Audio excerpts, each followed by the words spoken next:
এইটা কি খবর শুনলাম বুঝলাম না। এই অনলাইনে দেখলাম যে এটা ব্যাপক প্রসার মানে ভাইরাল আর কি, যেটাকে বলে। তো ঘটনা কি? ঘটনা হচ্ছে জাপানে কোন একটা জায়গাতে মুমিন মুসলমানরা একটা এই মসজিদ তৈরি করার জন্য প্ল্যান নিয়েছিল। তো ওই এখন এই মসজিদ তৈরি করার জন্য প্ল্যান নিলে তো ওখানে তো আর মন চাইলেই তো এক জায়গায় বাংলাদেশের মতো তো আর মসজিদ খাড়া করা যায় না। অথরিটির কাছ থেকে পারমিশনটা নিতে হয়। যখনই এই পারমিশন নিতে গেছে তখনই স্থানীয় লোকজন রাস্তায় নেমে গেছে। রাস্তায় নেমে তারা বলতে চাচ্ছে, মানে তারা বলছে আর কি, আমরা একটি মসজিদ চাই না। প্রতিবাদে জাপানে পথে নামলো কয়েক হাজার মানুষ।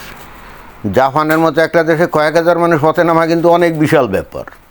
এটা কি বাংলাদেশ নাকি, বা ভারতের পশ্চিমবঙ্গ নাকি, যে কাম নাই কাজ নাই 200-100 টাকা করে হাতে ধরা দিলে লাখে লাখে মানুষ চলে আসে, তাই না? জাপানের মানুষ পুরো থেকে কাজ করে, কাজ কারবার ফেলে ওই পথে নামার মতো লোক ওখানে খুঁজে পাওয়া যায় না। এই যে আমি এখন এখানে এই যে কানাডা যেখানে আসি, দেখলাম যে এখানে ইলেকশন হবে মেয়রের, মানে এই শহরে। তো ওই যে বাসা আমাদের, সেই বাসার পাশেই একজন, সে কাউন্সিলর পদে দাঁড়াবে। তো সামনে দেখি একটা নিয়ে লাগিয়ে রাখছে, ওই ছোট করে একটা কী বলা যায়, ফেস্টুন মতো। তো বলছে ইলেক্ট অমুক কী জানি নাম। তো ইলেক্ট এরকম, মানে তারা কাউন্সিলর পদে ইলেক্ট করো, এই রাস্তা রাখছে অনেকটা। ওই যে ওই ফর সেল এক ধরনের ওই ইয়ে আছে না, ফেস্টুন, ওই কিসিমের। তা আমি চিন্তা করি, হায় হায়, হে আবার কি, ওইটা দেখে কি পাবলিক করে ভোট দেবে নাকি, তাও তো জানি না। তো এর চাইতে এই জাপান তো আরও ব্যস্ত একটা দেশ, তাই না? ওখানে লোকজন শুধু দৌড়ের উপরে থাকে। ওখানে কয়েক হাজার মানুষ যদি রাস্তায় নেমে মিছিল করে, তাও মসজিদের এগেনস্টে, বুঝতে হবে যে ওখানে যারা ইসলাম, মুসলমান এবং এই মসজিদ সম্পর্কে কী ভয়ঙ্কর নেতিবাচক ধারণা করে। এবং এইটার জন্যে তো এই যে সোশ্যাল মিডিয়া কিন্তু দায়ী। মুসলমানরা বিভিন্ন দেশে যায়, গিয়ে কি আকাম কুকাম করে, এগুলা তোরা দেখতে পেয়েছে, তাই না?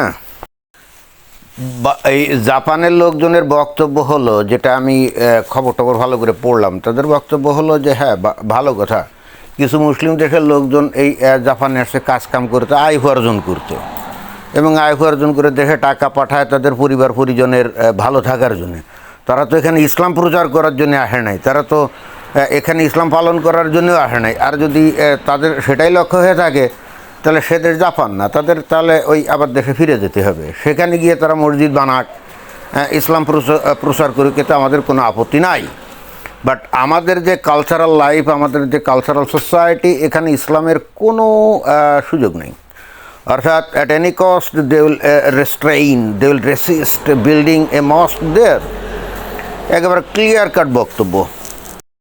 পৃথিবীর বিভিন্ন পশ্চিমা দেশগুলোর অভিজ্ঞতা থেকে এই জাপানের লোকজনরা বুঝতে পারছে যে এদেরকে যদি বসতে দেয়া হয়, তাহলে এরা শুইতে চাইবে এবং তারপরে দখল নেবে।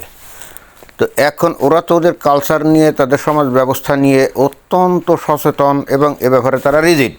জাপানিদের বক্তব্য হলো, আমাদের কালচার, আমাদের সমাজ ব্যবস্থা এবং আমাদের জীবন ট্রেডিশন, এগুলো নিয়ে আমরা মহা সুখে আছি। তোমাদের এখানে আমাদের সুখে রাখার দরকার নেই, শান্তিতে রাখার দরকার নাই। আর বস্তুত ওই যে আগে তো কিছুটা হলেও ওই মুসলমানরা এই অমুসলিমদেরকে বিভ্রান্ত করতে পারতো, সেটা হলো যে ইসলাম হলো শান্তির ধর্ম বলে টেলে, তাই না?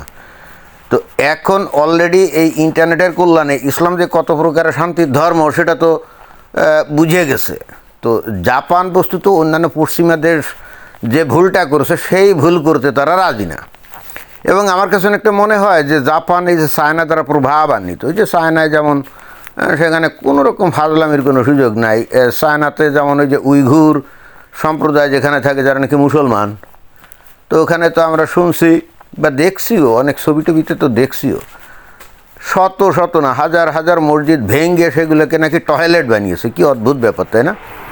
এবং একই সঙ্গে ভয়ঙ্কর ব্যাপারও, আল্লাহর ঘর ভেঙে তারা টয়লেট বানাবে, মানে এর চাইতে আল্লাহকে আর কীভাবে অপমান করা যেতে পারে? কিন্তু ওই উইঘুর সম্প্রদায়ের লোকজন টুটা শব্দ করতে পারে না। যদি কেউ করে, ধরে নিয়ে সোজা জেল হাজত, ফাঁস।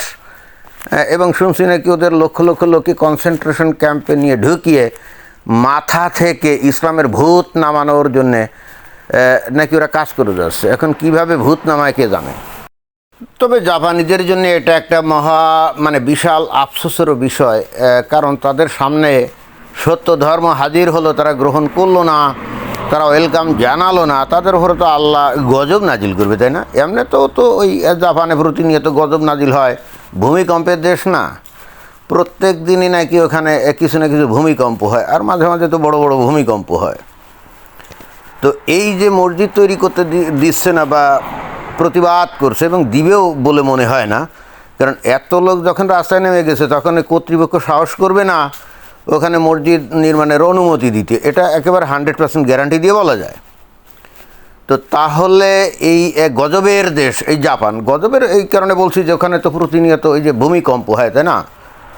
তো এমনও তো হতে পারে আল্লাহ ক্ষিপ্ত হয়ে বলল যে জাপানে ভূমিকম্প দিয়ে একেবারে ধসিয়ে দাও।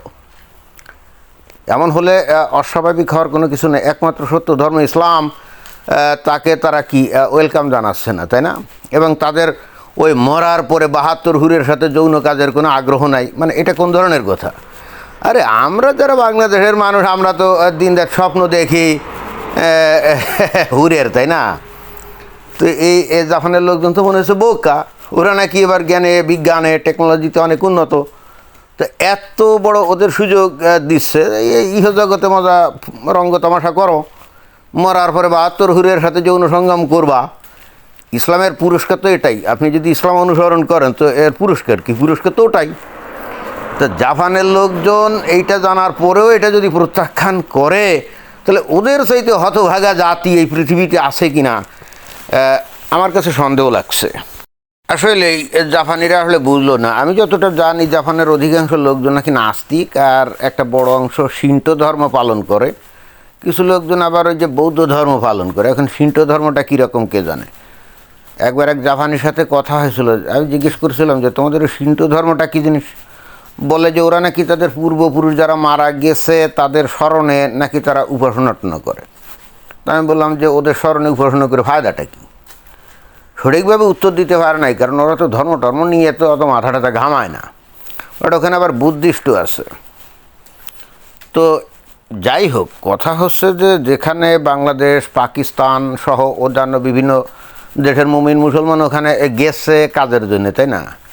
তো গিয়ে এখন তাদের মাথায় ভূত চাপছে, এখন সেখানে ইসলাম প্রচার করতে হবে, মসজিদ বানাতে হবে। এখন জাপানিরা তো খুব ভালো করেই জানে যে ইসলাম কী জিনিস, আর মসজিদের মধ্যে বসে ওখানে যে তারা নানা রকম সন্ত্রাসী কর্মকাণ্ডের প্ল্যান পায় তারা করে, এটা তো তারা জানে।